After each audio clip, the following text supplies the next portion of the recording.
name's Tony Tauber from Comcast Network Engineering Department, and I'm here today to talk to you about our deployment of RPKI Route Origin Validation.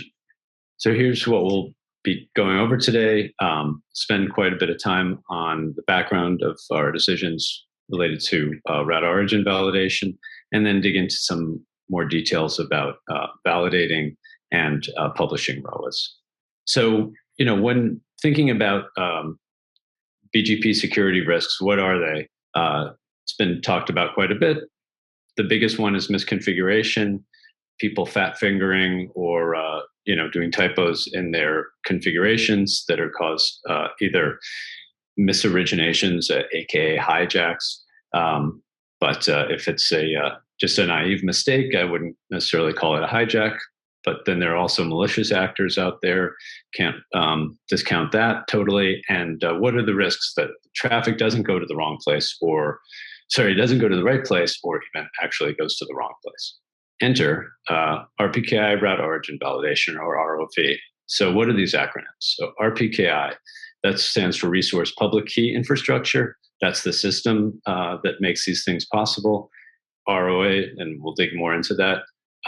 ROAS or ROAs are Route Origin Authorization, and they're the main things that we'll be talking about today. And then Route Origin Validation, which is the process that having all this stuff enables in BGP. What does it do? It provides a method for the owner, let's really call them the registered user of a prefix, to assert which ASN or ASNs are the correct originators for that prefix. And then implicitly, that means that the other originators are not valid. What is inside of ROA? It's a signed statement consisting of a prefix, an IP prefix, could be IPv4 or IPv6, a maximum prefix length that we'd expect to see for that prefix, and the originating ASN that we're expecting. RPKI also has some other objects to make it work, certificates, manifests, and so forth, and certificate revocation lists, but we won't get too into those. They're out there, though. How does it work? Okay, so the root assigner of all IP address space for both v4 and v6 is IANA, the Internet Assigned Numbers Authority. From there, they delegate it to the 5 regional internet registries, or RIRs. ARIN here in North America, RIPE NCC covering Europe, APNIC in the Asia Pacific region, LACNIC for the Latin American area, and AFRINIC for the continent of Africa. Those entities assign further to what we call local internet registries. Those could be at the country level, like in China or Brazil. They could be service providers. They could also, the RIRs assign also directly to service providers, sometimes directly to enterprises, and so forth. RIR portals for address holders can be used to generate ROAS, and then ROAS are published by the RIR so anyone can view them. There's a couple of different ways that can break down, and we'll get into those details later. But just sort of for a graphic orientation of how this works and what's necessary to get a ROA issued. These are kind of the basic components: the RIR Certificate Authority, or CA, the RIR's resource database, the database of all their resources, IP addresses, and AS numbers, and then the member authentication to their system by their RIR member. Bringing those 3 things together, kind of the basic building blocks of what's necessary to issue a ROA. If we look at this graph that's produced by the US Government National Institute of Standards and Technologies, or NIST, it gives an idea of, and this snapshot is a couple weeks old, gives an idea of the coverage of the current IPv4 address space by ROAS. So we see approximately a third is considered valid, has a matching ROA to what's in the BGP table, and about 2/3 is not found, and then a tiny slice is considered invalid. So keep that in mind for what's coming up next. So the backdrop to the to this deployment decision and journey that we're on is that also there's the fail open model. So that means that most of the prefixes are still, as we saw on that graph, still not covered, i.e., they're in the not found category. Hence, the absence of a covering ROA will mean it will still allow for the route to propagate. And the same holds true for the complete loss of the data by the routers. And I'll dig more into that later, but keep that in mind. So again, it's a fail open model. If there's if there are failures, packets still get forwarded, and routing happens. The internet still works, which is important for us. Already, some large ISPs have been doing ROV for a couple of years, so that was kind of the part of the backdrop of our deployment decision. So hence, invalid announcements are already getting dropped. So us doing it doesn't, in some ways, dramatically change the world for our customers. So what are the components of ROV? There's the repositories. The ROAs basically are published on servers that are operated by the regional internet registries and their delegates. Then there's the validating cache servers, which are running relying party software, so-called RP software. The validator software fetches the ROAs and other data using a couple of different methods. rsync, which is a TCP protocol for synchronizing files on servers that goes over TCP 873, or RRDP, which is a slightly newer protocol that's specifically designed for use in RPKI. So stands for RPKI Repository Delta Protocol, and it uses HTTPS as its transport. So that's a newer protocol. In some ways, it could be considered preferable. Then the validating caches take that data that they fetched and they run cryptographic integrity checks to produce what are called VRPs, validated ROA payloads. And those are really those tuples of a prefix, a max length, and an origin AS. From there, the servers take that data and they make it available using the RPKI to router protocol, which runs over a couple of different possible TCP ports. And what that allows is that the routers out in the field will fetch the VRP data, and then those routers will cache the data locally and keep checking back for refresh data at configurable intervals. You can also configure it to the routers to retain a copy of the data in case the connection to the cache is lost. So they'll keep their local copy and for some amount of time before flushing it. Thinking again back to our motivation for doing this, taking on this new project.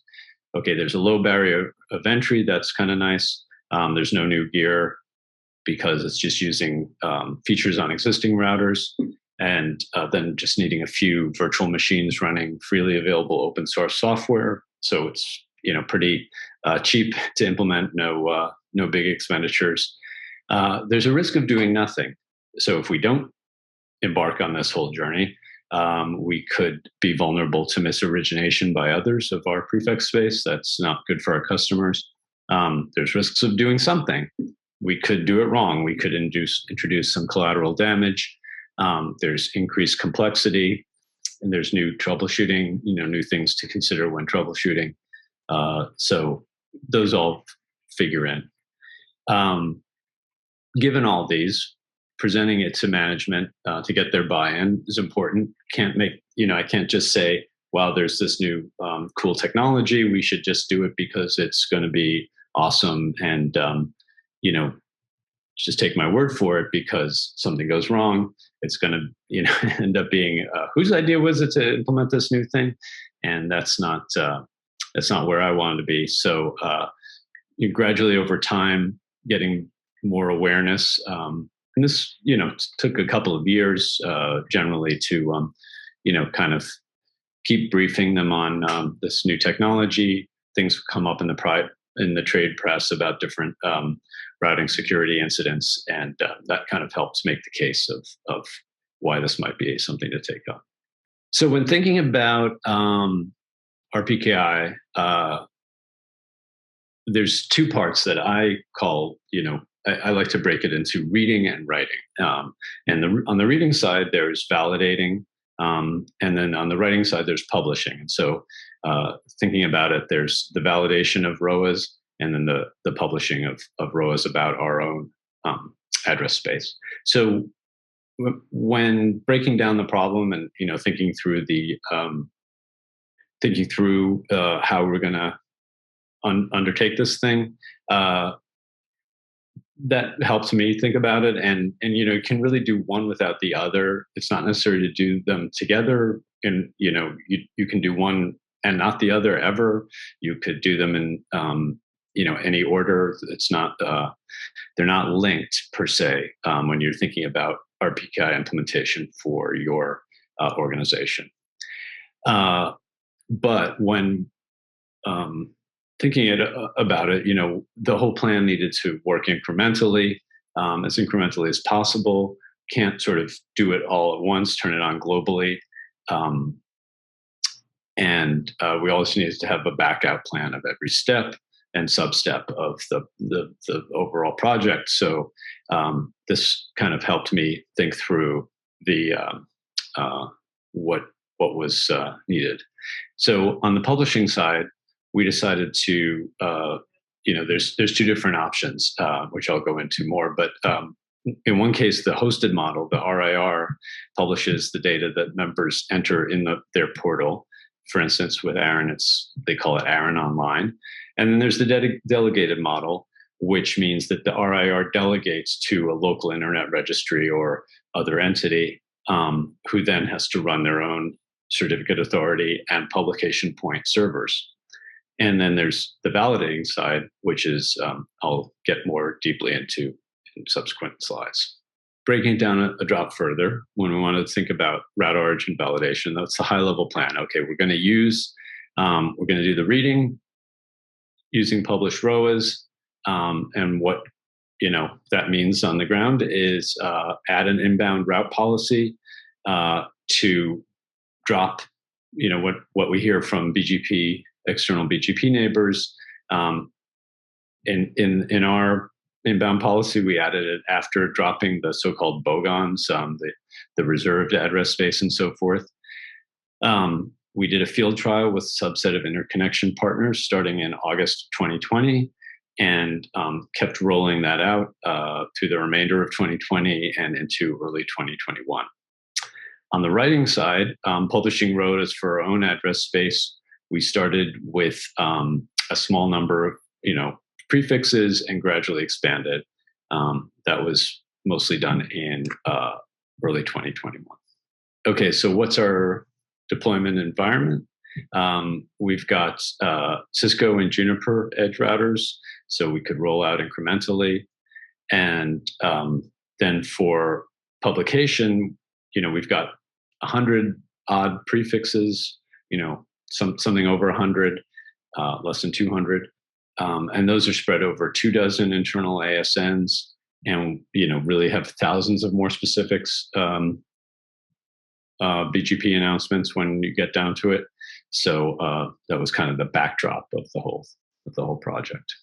Okay, so talking a little bit more about the validating and how we ended up doing it, what went into it.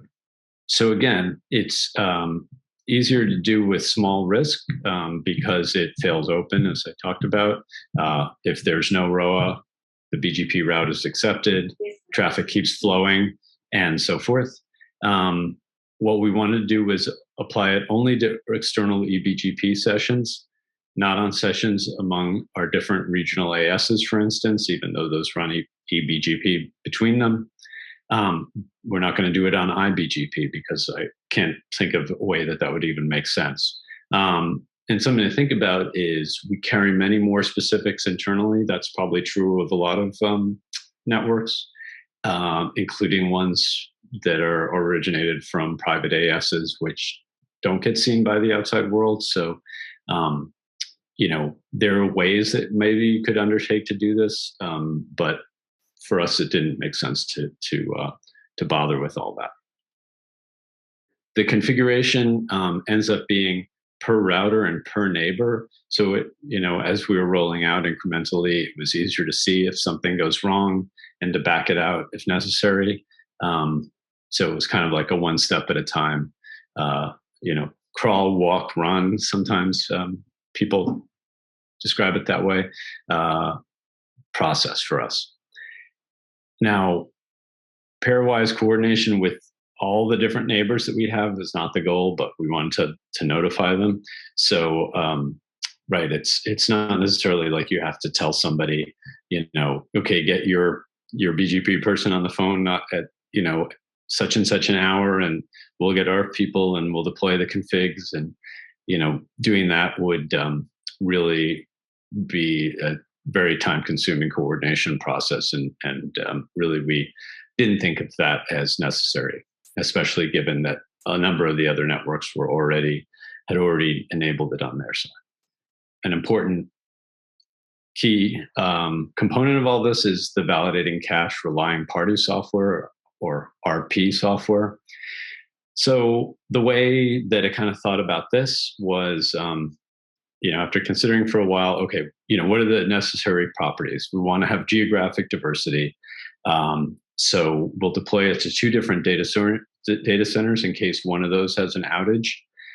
And then also software diversity. We want to get two different code bases because there were a number of available open source options, but we wanted to have more than just one because the software was, and maybe to a small extent still is, still maturing. And so in case one of those code bases had a problem with those packages, we could just disable it and sort of keep moving with no interruption.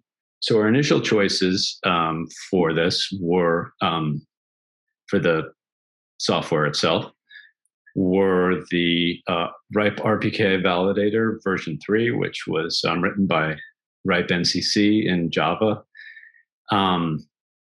During the time that we were deploying, I guess it was mid-2020, 2021, RIPE declared they were going to stop developing it and not keep patching software problems or anything like that. So we ended up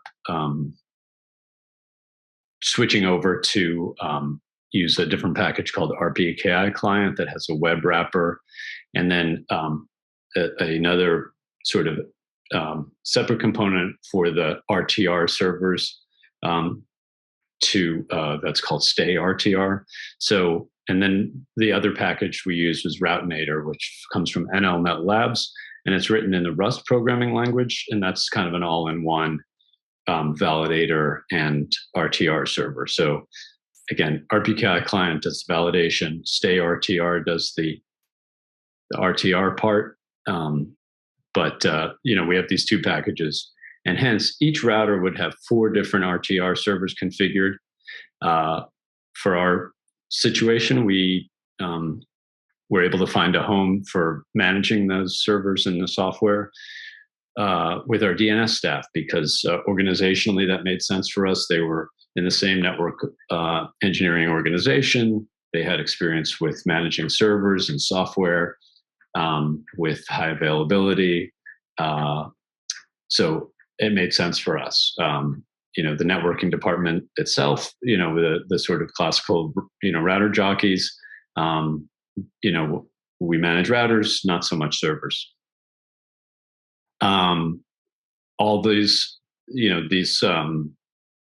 software packages we have now, both the RPKI client web and RouteNator have packages like for Yum or other Linux distributions, Debian distributions. So they're pretty easy to install and keep updated. It doesn't, it's not so onerous. And they can also produce metrics for consumption by telemetry systems to show pretty graphs and stuff. Here's a kind of notional picture to get oriented on how the system is set up.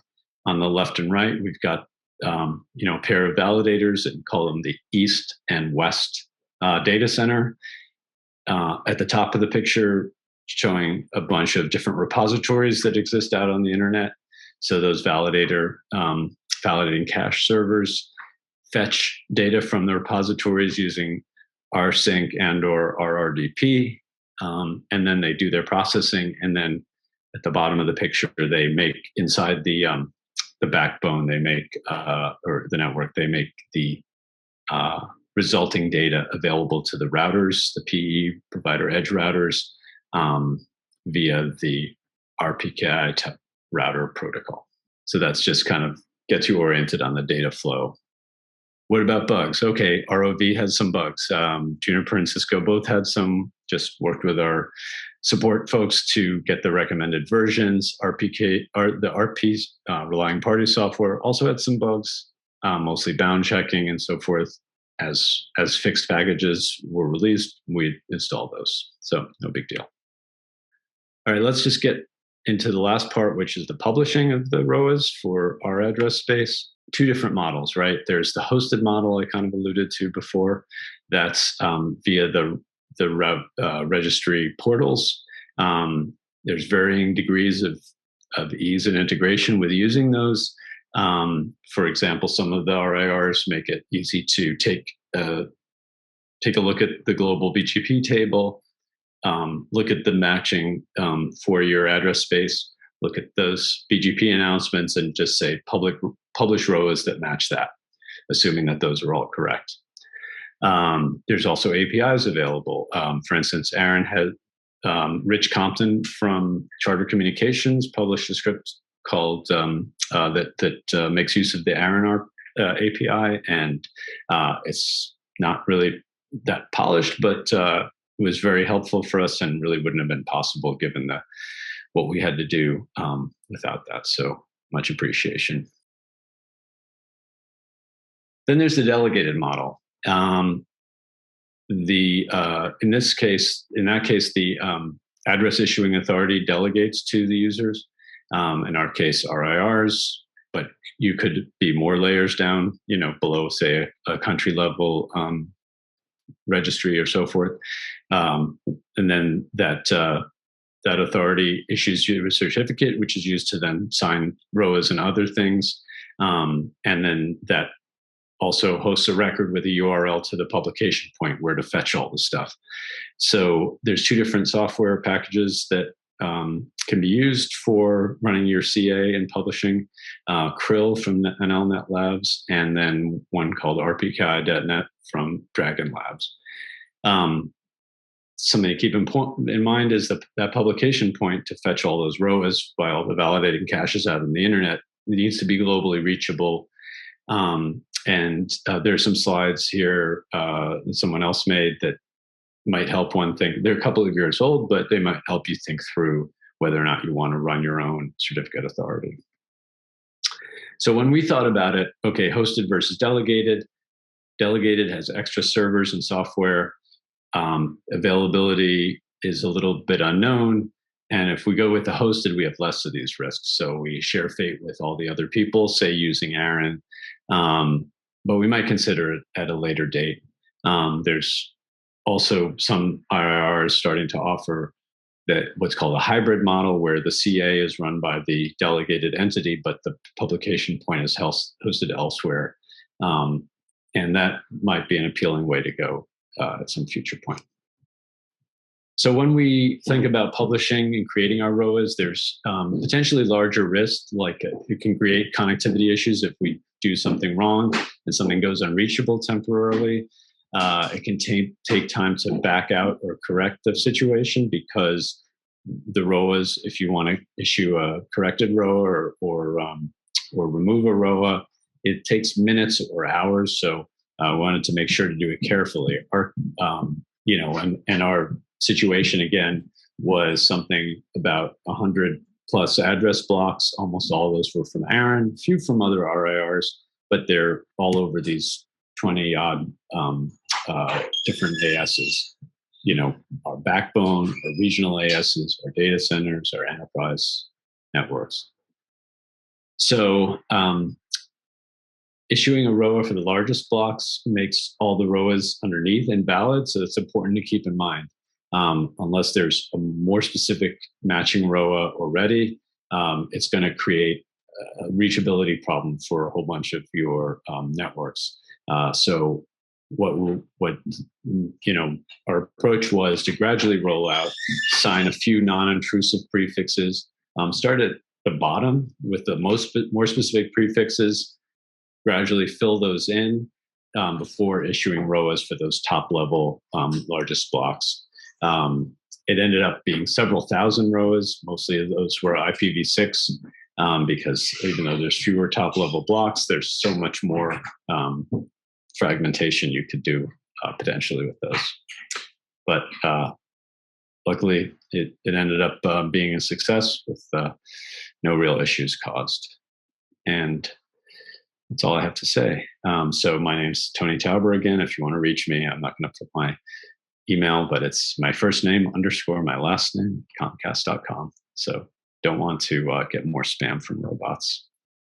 And hopefully we've got time for a few questions. Thank you very much.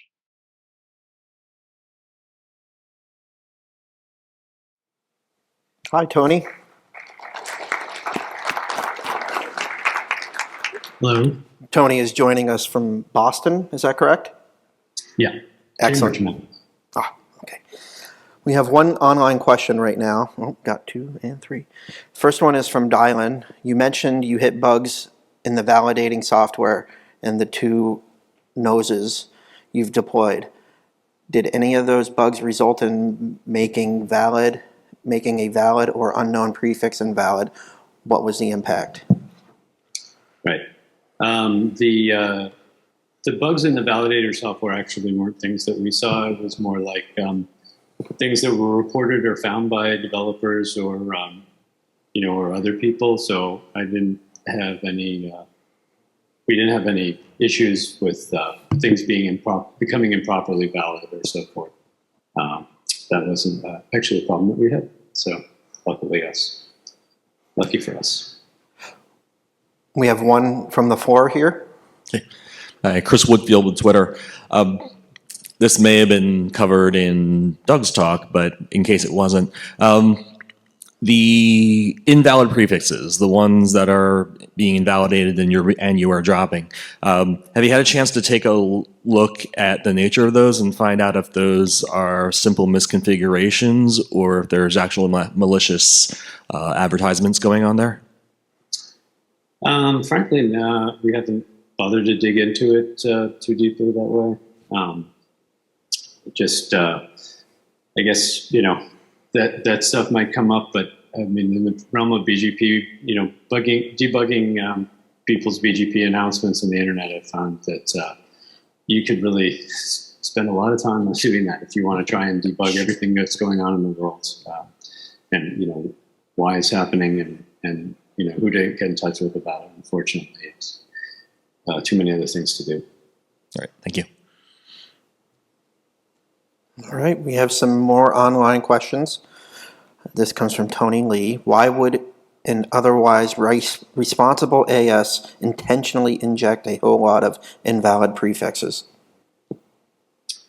Why would they intentionally inject? Yep. Well, I don't know if anybody is seeing some invalids from us. I did find there are some places where some external vantage points like route views are seeing some. They are things that are covered by valid prefixes, so I don't think there's an operational issue with them. But some people give route views, some kind of unfiltered view, and we may send some more specifics to a few places. So I don't know if that's what's behind the question, but I have one more from the floor here. Doug Midori, Kentic. Hey, Tony. I have a question. Forgive me if I missed it. So a ROA's got two parts. It's got the origin, but it's also got the max prefix length.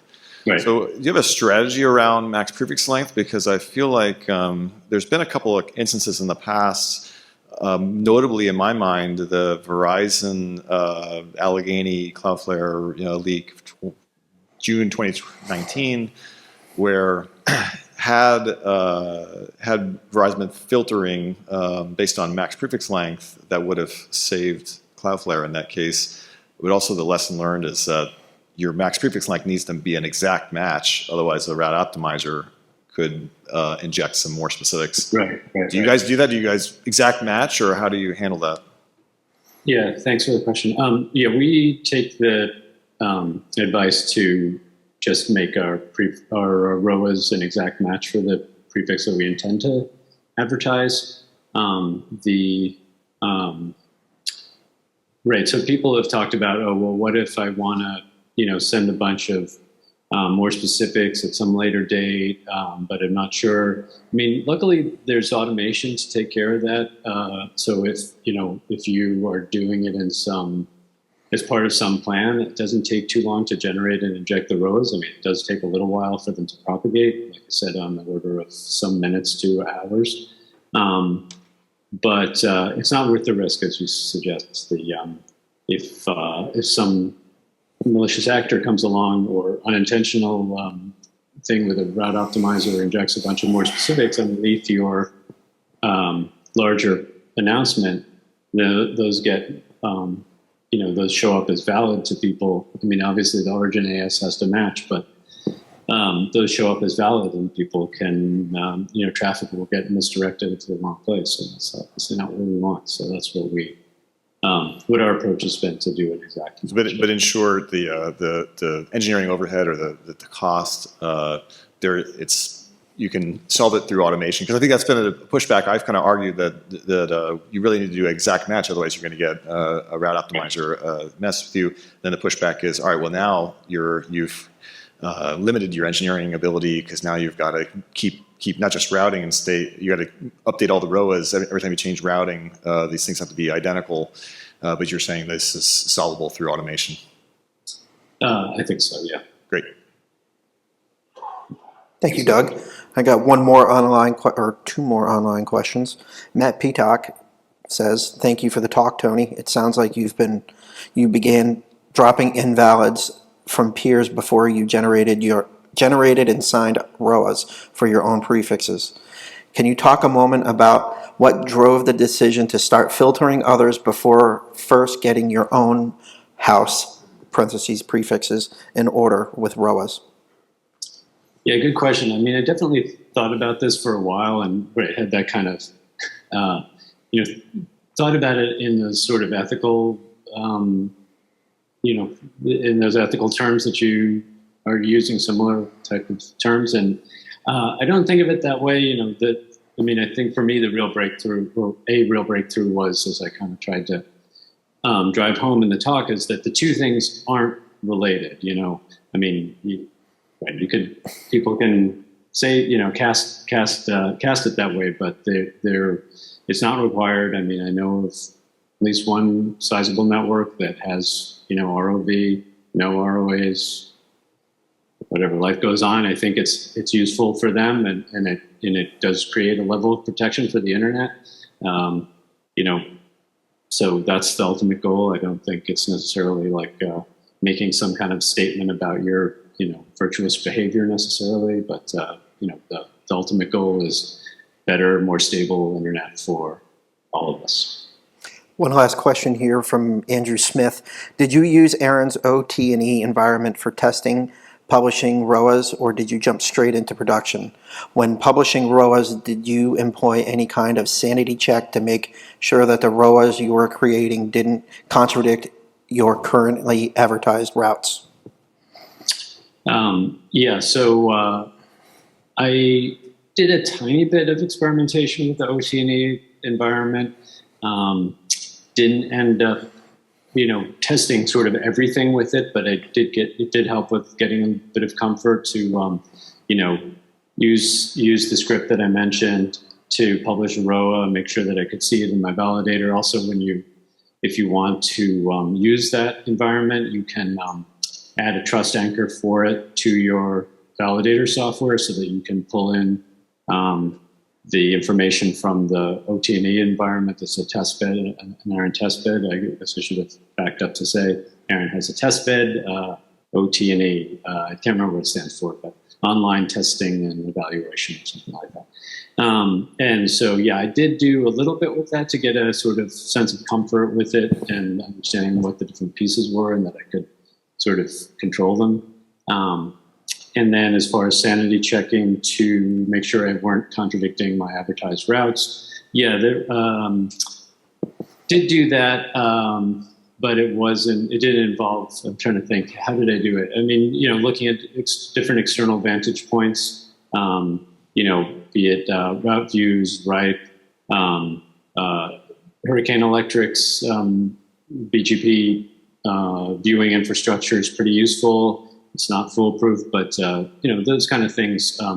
Looking at outbound advertisements. Actually, that was another thing taken for different neighbors, like dumping using CLI commands, outbound scripted CLI, outbound announcements, and making sure that we were covered with all those. And I had some other internal scripts that I wrote to kind of help compare those things. Here's our last question, Tony. Follow-up from Tony Lee. Pardon me. The NIST RPKI monitor shows that several ASs are getting both valid, not found, and invalid prefixes. Have you investigated it at all? Yeah, so thanks, Tony, for that question. So, Ray, exactly, that's the thing I was kind of referring to, which I thought maybe you were getting at with the earlier question. So yeah, I did follow up with that and talk to the folks at NIST, and they were able to direct me to where they were getting that. And as I said, I think it's it's coming from some route view, one of the route views monitors and one feed that's going to it. Yeah, so I did look at it, and I talked to them also. I mean, they do have an indication in their excellent website of whether or not it's covered by whether an invalid is covered by a valid, so that it's you can get a sense of whether it's going to have an effect or not create a eligibility problem. So I wouldn't necessarily call it a totally cosmetic problem, but I think I have a good handle on what's happening with it and that it isn't causing a functional problem. As far as not found, yeah, we advertise not found prefixes for ones where there's address space that is on behalf of our customers. That's not our own address space. I mean, we want to encourage them to issue ROAS, but we're not. That's more of a socialization thing and training. So we're not totally there yet. Excellent. Well, Tony, thank you very much for joining us live from Boston, Cambridge. And get a round of applause for Tony. Thanks so much.